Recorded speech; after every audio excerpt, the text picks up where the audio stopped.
The conflict between Jehovah's Witnesses and the Nazis during the Holocaust. The Holocaust is one of history's worst conflicts, responsible for destroying the lives of millions, including children. Between 1933 and 1945, one particular religious group, the Jehovah's Witnesses, experienced extreme torture, forced labor, and even death. Could a compromise be reached between the Nazis and the Jehovah's Witnesses? Presence of the Jehovah's Witnesses in Germany began in 1902, when the first branch office of the Watchtower Society opened in Elberfeld, Germany. The first Jehovah's Witnesses in Germany, or Bible students as they were known at the time, traveled throughout Germany, preaching door to door, and by the early 1930s, between 25,000 and 30,000 Germans were either baptized Jehovah's Witnesses or interested sympathizers. The Jehovah's Witnesses stood by a profound belief that Jehovah God is the supreme sovereign and followed God's law, which commanded, "Love your brothers." Those religious beliefs were the reason for Jehovah's Witnesses' political neutrality. During that specific time in history, there were many wars and political instability, but the Jehovah's Witnesses maintained a strong view that salvation would only come from Jehovah God. On January 30th, 1933, Adolf Hitler was appointed Chancellor of Germany, and things quickly changed for Jehovah's Witnesses. By that summer, the Nazi regime was the only legal political party in Germany, and soon after, a harsh persecution against people that Hitler believed to be of an inferior race began. Hitler's plan was to establish a new superior race, one that would be pure, a master race. By this time, the Jehovah's Witnesses were a small but irritating minority for Hitler in Germany. They were distributing more than 1 million copies of their religious magazine, known today as the Watchtower, where they denounced the Nazi regime. The Jehovah's Witnesses did not raise their arms in the Hail Hitler salute, which meant salvation comes from Hitler, because they only saw Jehovah God as the supreme sovereign and the only one who could bring salvation to mankind. As per their understanding of the Bible, they were also to remain politically neutral. This meant that the Jehovah's Witnesses did not participate in elections, men would not join the military service, and women would not work to support the war effort. This made Hitler very angry, and he soon launched a plan to exterminate the Jehovah's Witnesses. In June 1933, the Jehovah's Witnesses headquarters in Germany was forced shut down by the Nazis, and the Jehovah's Witnesses were forced to take their preaching and religious practices underground. By 1934, 6,000 Jehovah's Witnesses had been sent to Nazi prisons and concentration camps. The Jehovah's Witnesses were a very distinct prisoner group because the Nazis saw them as a threat to their ideology of a new nation. They were identified with a purple triangle on their prison uniform. This made it easy for the guards to point them out and give them a harsher treatment. Conditions in the concentration camps were horrible. Prisoners would endure extreme torture. Many died from hunger, disease, exhaustion, exposure to the cold, and very brutal, inhumane treatment.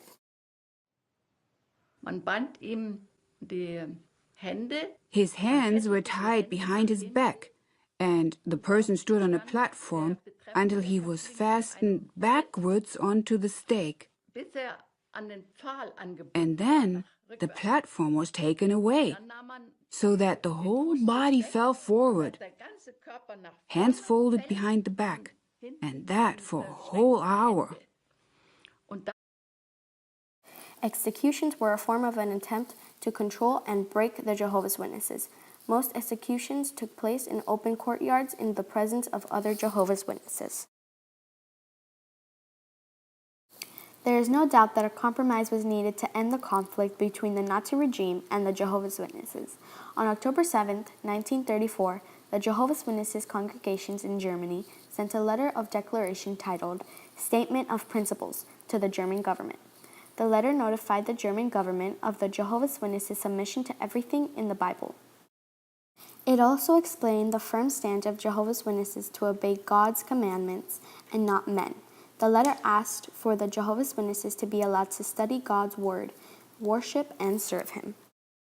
It also assured the German government that the Jehovah's Witnesses would do no injury or harm to anyone, including the German government and officials. Unfortunately, the Nazis did not view this offer as acceptable and continued the persecution against the Jehovah's Witnesses. One fact that made the Jehovah's Witnesses different from the rest is that, unlike other prisoners, they had the option of leaving the concentration camps. What I admired a lot in them was they could have left at any time just by signing a renunciation of their faith. When I was to be released from prison, I was given a paper to sign. It required that I give up my faith and recognize the German government as the highest authority, place myself under the Hitler government, and consider the Bible as a false doctrine. I said, that's out of the question. The declaration favored the demand of only one side of the conflicting party, and, as the statement of principles from the Jehovah's Witnesses, it too failed to bring a compromise to the conflict. After years of inhumane suffering and unimaginable atrocities, the Holocaust ended at the conclusion of World War II. When the German forces learned that they were being closed in, they ordered the death marches. These death marches forced all the prisoners to march long distances in bitter cold, with little or no food, water, or rest. Most of the prisoners were very sick and weak, and those who could not keep up were shot. This was a last attempt of control from the German government, but it failed. As Adolf Hitler recognized that he had been defeated, he committed suicide on April 30th, 1945.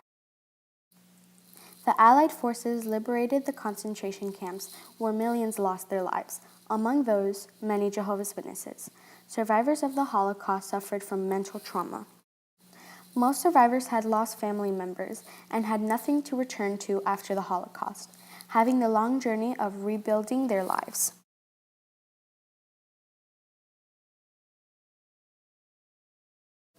The Holocaust stands as one of the worst historical events on record, responsible for the deaths of over 11 million innocent people.